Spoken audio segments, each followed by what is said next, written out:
Hi hello అండి. ఈరోజు వరిపిండి chips ఎలా చేయాలో చూద్దామండి. స్టవ్ వెలిగించుకొని స్టవ్ మీద గిన్నె పెట్టుకొని వాటర్ వేసుకొని వాటర్ మరుగుతుండగా జీలకర్ర, నువ్వులు, రుచికి సరిపడా ఉప్పు, కారం, చిటికెడు పసుపు, తరిగి పెట్టుకున్న కరివేపాకు, వెన్న వేసుకొని బాగా మరిగించుకొని బియ్యం పిండి జల్లించుకొని ఇందులో వేసుకోవాలి.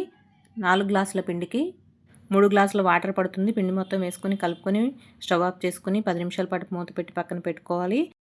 10 నిమిషాల తర్వాత ఆ పిండిని మొత్తం గట్టిగా పిసుకుతూ ముద్దలా చేసుకోవాలి. దానికి కొంచెం నూనె రాసుకొని ఆరిపోకుండా చిన్న గిన్నెలో పెట్టుకొని మూత పెట్టుకోవాలి. కొంచెం కొంచెంగా తీసుకుంటూ చపాతీలా చేసుకొని పొడిపిండి వేసుకొని చపాతీలా చేసుకుంటూ మనకు నచ్చిన షేప్లో కట్ చేసుకోవాలి.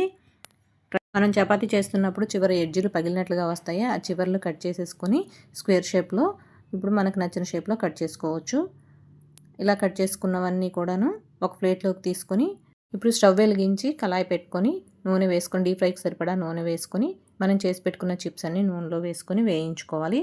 2 వైపులా తిప్పుకుంటూ వేయించుకోవాలి. వేయించుకుంటే ఎంతో రుచికరమైన క్రిస్పీగా స్పైసీగా ఉండే చిప్స్ రెడీ అండి. వరిపిండి చిప్స్ రెడీ అయిపోతాయి. చిప్స్ కొలతలతో ఎలా చేయాలో ఫుల్ వీడియో కావాలంటే పైన క్లిక్ చేయండి. ఫుల్ వీడియో ఉందండి ఛానల్లో. ఓకే, థ్యాంక్ యూ అండి. బాయ్. ఒకసారి ట్రై చేయండి. Thank you. Please like.